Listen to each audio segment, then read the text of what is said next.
speak. I am an advocate of pickleball, the fastest growing sport in America, although I am also an advocate for racquetball too. What Teddy and I have invested a lot of our time in is looking at various locations where we can have additional courts on the east side of Cerritos. And what we've determined are the two most optimal places are Heritage Park and Cerritos Park East, where we've done measurements. Heritage Park could at least at a minimum have 6 courts, and Cerritos Park East for sure could have 2. They could either be where the existing handball slash, I'll just call it the handball courts that are there, the 4. If you were to check with the Parks and Recreations, I'm pretty sure you'll see that they're usually empty. I live near there, and so I walk past that park pretty often. We measured there, and 2 pickleball courts could be built there.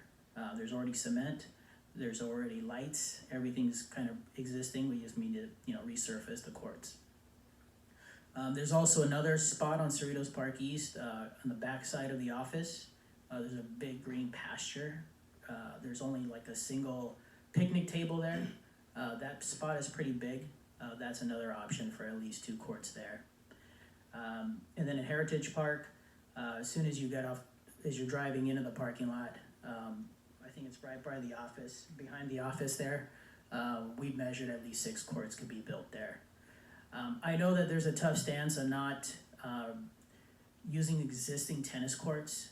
I understand that. I'm also a previous tennis player, but I visit 3 parks every week.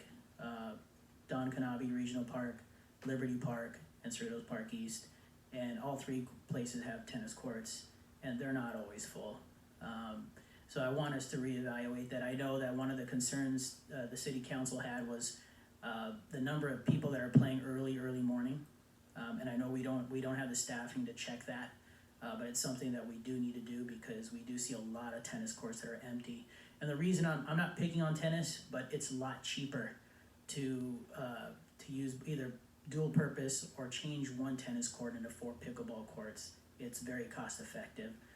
From my understanding, building 1 pickleball court from scratch is about $50,000, and to build 4 pickleball courts off an existing tennis court is roughly about $12,000. It's about $12,000, so that's pretty cost effective. Lastly, I would also like you guys to consider to have, whether it's in the summer or it's in the fall, any season, to have pickleball as an option for the city. I'd be happy to be one of the instructors. As you are trying to look for a tennis instructor, maybe you should consider looking for a pickleball instructor. I'd be happy to do that. That's all I have. Thank you very much.